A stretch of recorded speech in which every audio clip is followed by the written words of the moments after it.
अस्सलाम वालेकुम। आपको आज के प्रोग्राम में खुश आमदीद।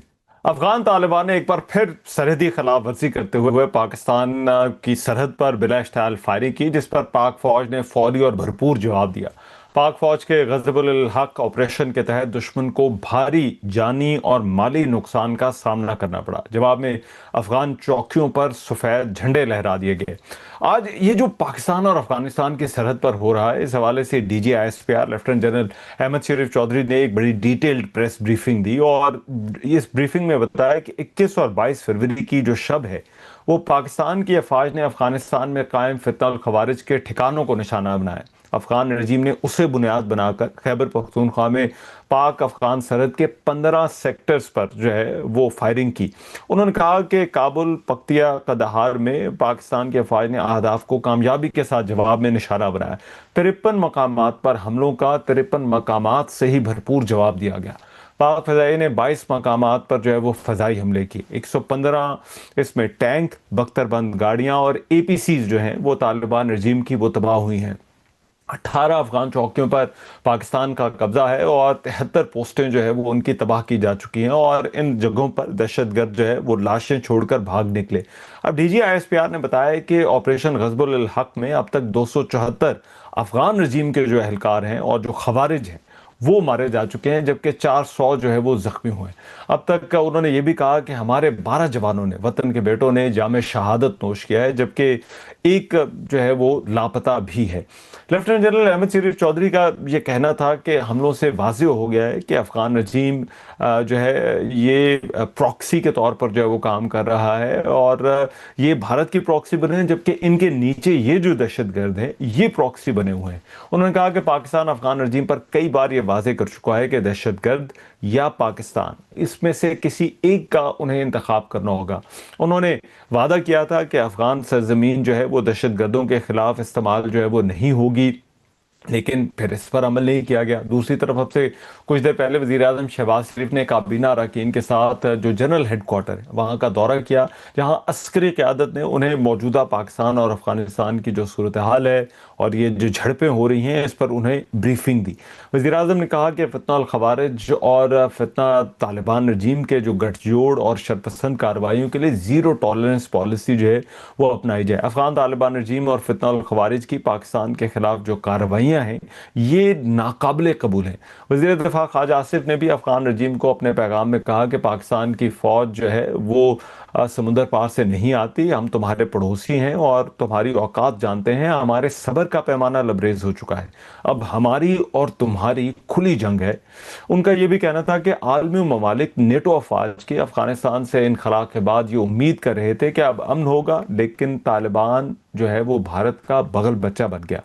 वज़ीर इत्तलात और नशरियात अताउल्लाह तारड़ का ये कहना था कि अफ़गान तालिबान रजीम ने पाक अफ़गान फायरिंग की, जिसका सिक्योरिटी फोर्सेस ने भरपूर जो है वो जवाब दिया। मुसल्लह अफवाज ने जनूबी वज़ीरिस्तान के मुकाबले में अफ़गानिस्तान के जो इलाके हैं वहाँ पर 5 अफ़गान पोस्टों पर कब्जा करके वहाँ पर भी पाकिस्तान का झंडा लहराया। अब ये जो मामला है, अब ये क्या रुख इख्तियार करेगा, इस वक्त पाकिस्तान और अफ़गानिस्तान के दरमियान जो सूरत हाल है, इन मामलात पर आगे क्या हो सकता है और इस सूरत हाल का जो है वो हल क्या निकलता हुआ नज़र आ रहा है, इस पर बात करने के लिए पाकिस्तान के साबिक़ सीनियर सिफारतकार जनाब आसिफ दुरानी साहब जो है वो मेरे साथ मौजूद हैं। नुमाइंदा खसूसी भी रह चुके हैं, उनसे इस हवाले से बात करते हैं। आसिफ दुरानी साहब, बहुत शुक्रिया आपके वक्त का। आसिफ दुरानी साहब, एक तो ये जो सूरत हाल हम देख रहे हैं गुज़िश्ता रात से ये बनी हुई है, आपको ये जो मौजूदा टेंशन है इसके पीछे सबसे बड़ी वजह और मुहर्रकात जो है वो क्या नजर आते हैं कि क्यों हालात इतने खराब हो गए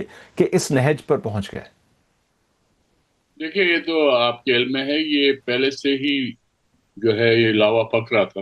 और कल जो है उसका कल्मिनेशन है और लार्ज स्केल पे है, तो इसलिए और फिर ये तालिबान ये प्रिज्यूम कर लिया कि वो बदला लेंगे, क्योंकि उनके ख्याल में जो पाकिस्तान ने जो एयर अटैक्स किए थे इनके हाइडआउट्स पे साथ, तो वो समझ रहे कि ये इसका बदला वो लेंगे। लेकिन उनको ये अ, इस एहसास नहीं है कि ये पाकिस्तान का ये एक्शन एक्चुअली रिएक्शन था जो कि TTP और ISKP वाले कर रहे थे।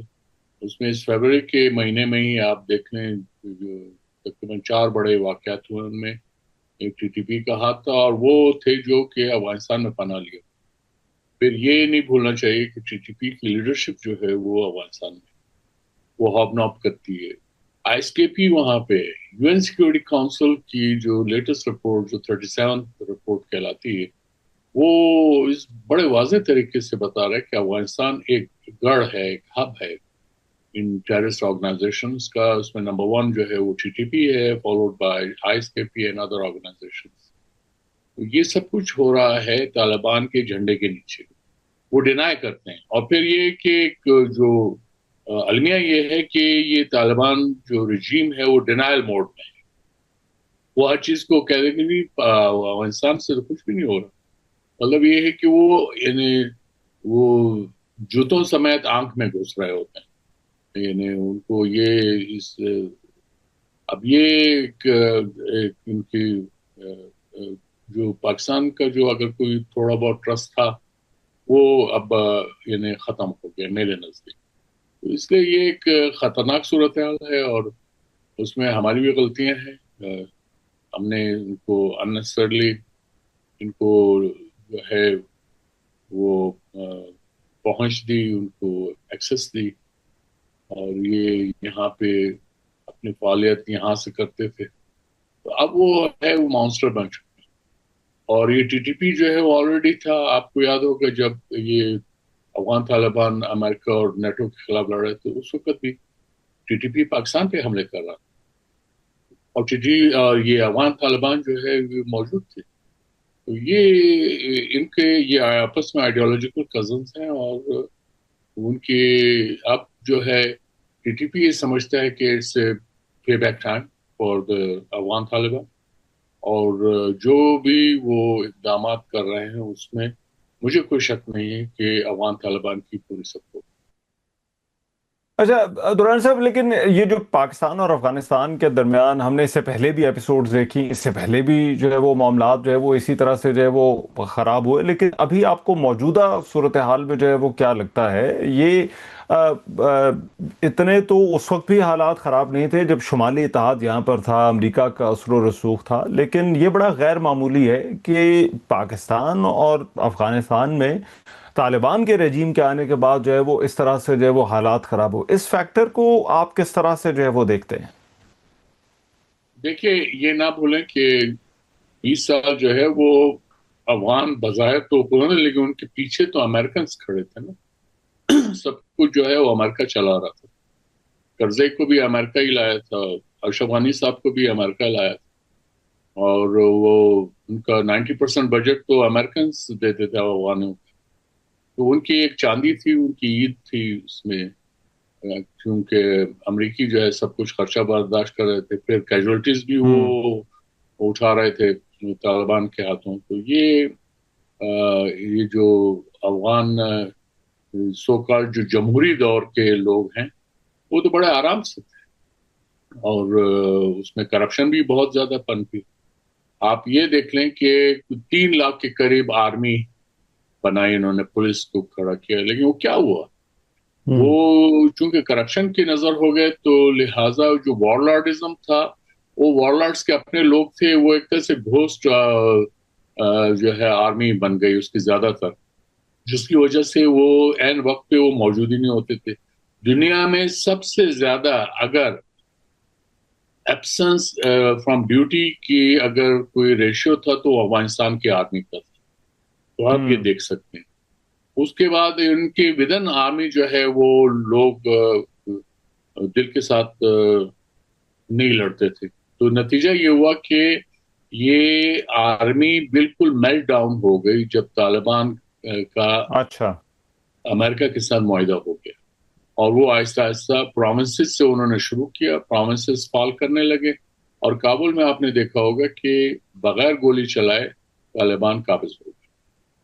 یہ ہے جی ایک اس کی افسوسناک کہانی۔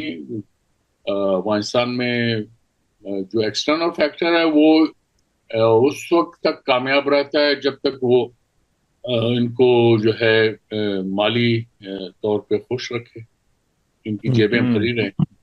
اور اس کے بعد پھر اگر وہ ختم ہو جاتا ہے تو پھر یہ آپس میں لڑنے بھی لگتے ہیں اور پھر بہت کچھ ہونے لگتا ہے آپ کے سامنے.